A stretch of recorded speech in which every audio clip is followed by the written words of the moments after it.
When I first moved into my off-campus apartment, I thought I'd hit the jackpot. The place was clean, affordable, and close enough to campus that I could roll out of bed and still make it to class on time. The only catch? I had to take on a roommate to keep the rent manageable. I found an ad online.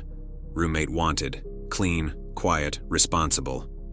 And after a quick email exchange, I set up a meeting with a girl named Rachel. She seemed perfect. She was a grad student, quiet, and had a packed schedule, which meant we'd rarely cross paths. We signed the lease together, and she moved in a week after I did. At first, everything seemed fine.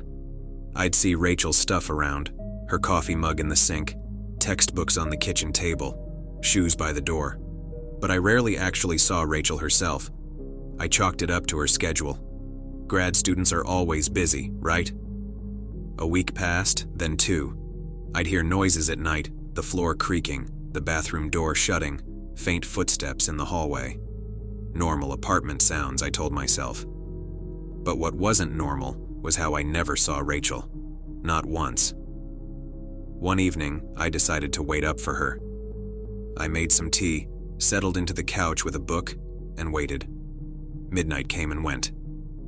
By 2 a.m., I gave up and went to bed. But as I was drifting off, I heard the apartment door open and close. I jumped up, quietly cracked my door open, and peered down the hall. The apartment was dark, but I could hear soft movements, like someone tiptoeing around.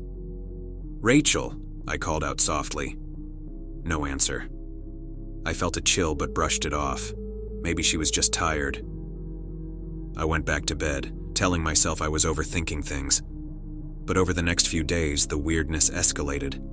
Food started disappearing from the fridge, but only small things. A yogurt, a slice of bread, a bit of cheese. The shower would be wet, but I never heard anyone using it.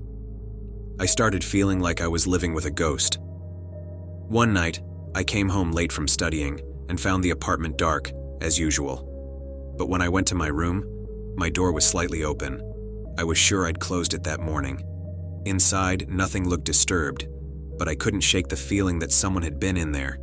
I decided to confront Rachel. The next morning, I knocked on her door. No answer. I knocked harder. Still nothing. I tried the knob. Locked. That was the final straw. I texted her. "Hey, can we talk? I feel like we've barely seen each other since you moved in. Everything okay?" No response. That evening, I called the landlord. I told him I was worried about my roommate, that she might be sick or something. He seemed confused. "I thought you lived alone," he said. My stomach dropped. "No, I have a roommate. Rachel. She moved in about a month ago." There was a long pause. "I don't have anyone named Rachel on the lease," he said slowly. I hung up and stared at my phone, my mind racing.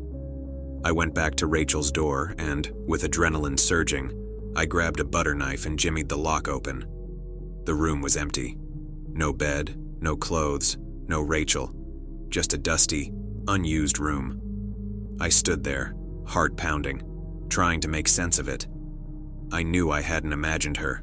The coffee mug, the textbooks, the shoes, they were all real. I went back to the kitchen.